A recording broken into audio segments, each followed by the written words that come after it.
What if I told you that being poor has nothing to do with what's in your pockets, and everything to do with what's in your mind?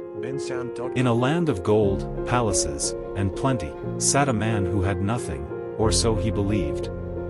Each morning, he took his place at the busy crossroads of the kingdom, stretching out his hands, hoping the passing crowds would spare a coin. He was a beggar, relying on the charity of strangers, not just for food but for his sense of survival. One day, word spread like wildfire through the streets. Gautama Buddha, the enlightened one, had arrived and was holding a religious assembly for the people. The city was abuzz with anticipation, yet the beggar shrugged it off. What good is a monk's sermon to someone like me, he thought. People heading there might give more today. Better I stay and collect alms. On the first day, his assumption proved right. Coins clinked into his bowl. But he noticed something strange. When people walked past him on their way to see Buddha, they looked burdened, tired, anxious.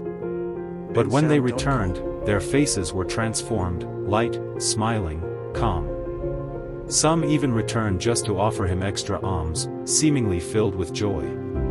This pattern repeated the second day. And on the third day, something changed. Fewer people passed. His earnings dropped.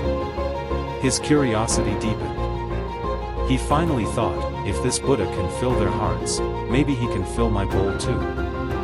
So he stood in line. Hours passed under the sun.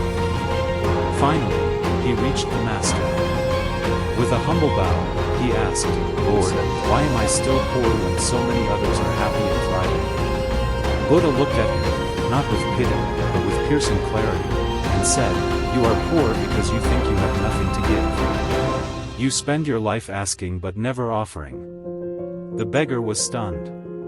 "But Master, I have nothing. What could I give?" Buddha smiled. "You have a smile that can lift someone's day. A kind word that can encourage the broken. Hands that can help. A body that can work. You have life. You are not poor because you lack coins. You are poor because you do not see your own wealth." And in that moment, something shifted in the beggar. He began to understand that true wealth lies not in possessions, but in perspective. He had measured himself against others, comparing his lack to their abundance. But what he failed to see was that richness isn't always material. Sometimes, it's the ability to give, to love, to serve. This story is not just a lesson from the past, it's a reflection of modern life. How often do we scroll through social media, seeing other successes, and feel small in comparison?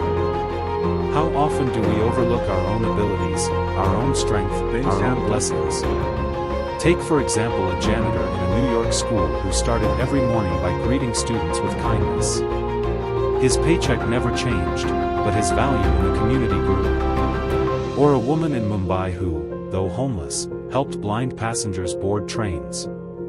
Eventually, her kindness was rewarded with opportunity. These are real-life beggars who discovered their real wealth. So what can we learn from this? Stop waiting to be rich before you give. Give what you have now.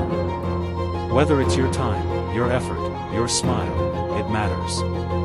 Because when you change your mindset from scarcity to service, your life transforms. Gautama Buddha's words still echo today. The poor are not those who lack money, but those who fail to see how rich they already are.